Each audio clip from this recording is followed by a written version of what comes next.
Hello, everyone, and welcome to eSIM's Brief Take. I am Fredrik Erixon, and I'm joined today by my colleague Vanika Sharma. We are going to talk about trade. It says it's a Chinese curse to say that we live in interesting times, and in trade, we do certainly live in interesting times. So, Vanika, what is the broad take sort of on the headline perspective on developments in trade? We've gone through pandemics. We have now turbulence around tariffs and Donald Trump. So, how is trade changing? Thanks, Fredrik.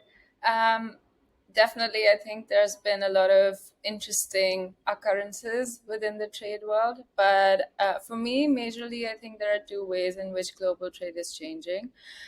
The first is the rise of trade as a political tool. And I think there's been a lot of discussions on this, both positive and negative.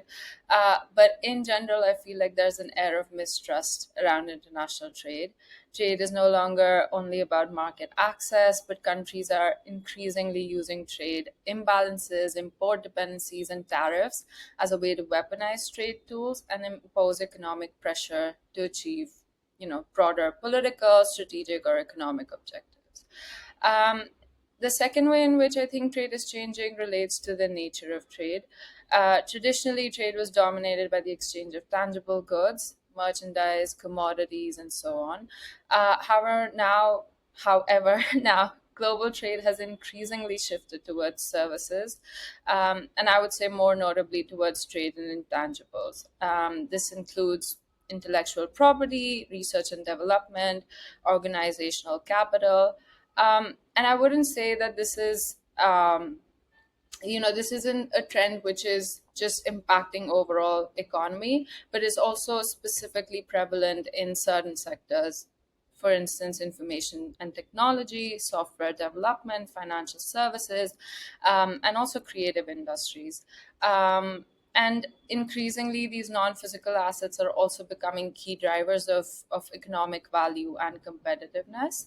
But I think what's important to note is that these changes are important because they will have implications for the global economy. Hmm. Fascinating. Two parallel trends. On the one hand, sort of what you ended with, an acceleration, perhaps even in globalization, if we think about it as cross-border generation or exchange of ideas, intellectual property, the way we work across borders now, which is changing profoundly. And on the other hand, we have all the other stuff related to goods, where my question would be, do you think, are we seeing more protectionism?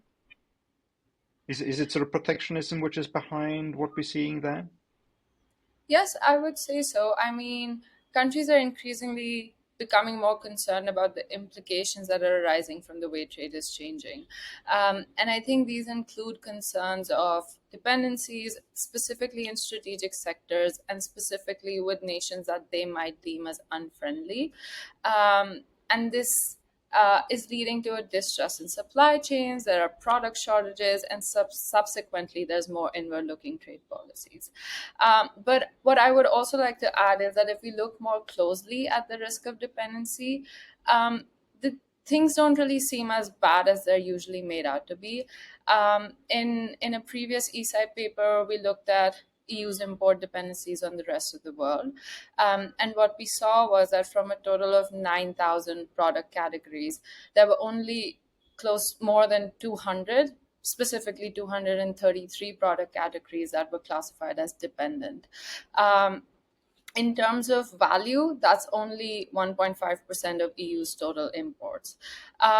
But it doesn't just stop there. When we also looked more closely at what these product categories were, most of them fell into sectors such as agriculture and textiles.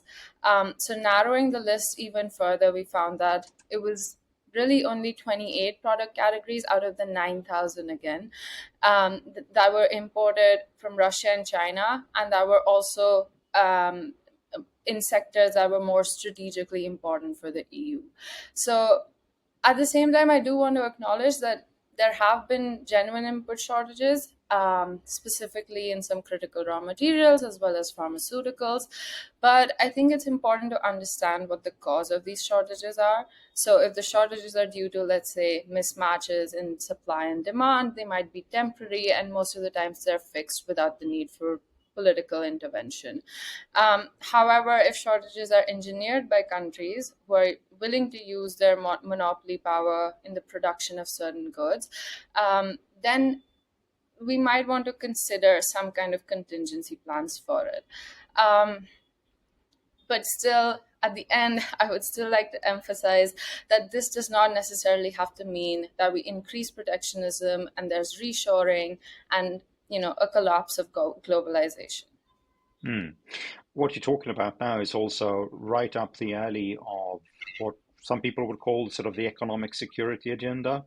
So how can you combine an economic security agenda with keeping markets open, keeping trade open, and remaining open to business across the world? Yeah, I think the cheapest and the quickest way to do that and also to mitigate the dependency problem is through trade diversification. And trade diversification basically entails that EU businesses expand their current trading partners to ensure that the supply of critical products is not just coming from a single supplier or from one or two key suppliers. And there are specific policy actions that the EU can take to support this diversification. So it includes getting rid of import tariffs, accepting regulatory processes specifically of more non-EU countries. And I don't think this is impossible to do. In fact, this is something that the EU has done in the past with Russian hydrocarbons, specifically after the Russian invasion of Ukraine.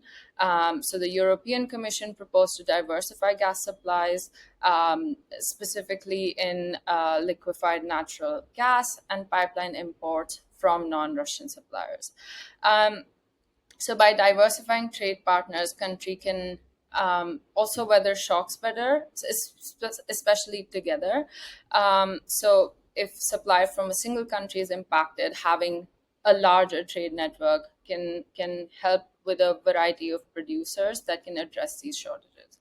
And finally, I think the best part about trade diversification is that it provides a solution that lets countries enjoy the benefits of free trade while also minimizing the costs. Very good. We do live in interesting times indeed, and there are lots of opportunities to achieve better results. Thank you so much, Vanika. This has been an eSight brief take on broad topics on developments in trade right now. Thank you. Bye-bye. Thank you. Bye-bye.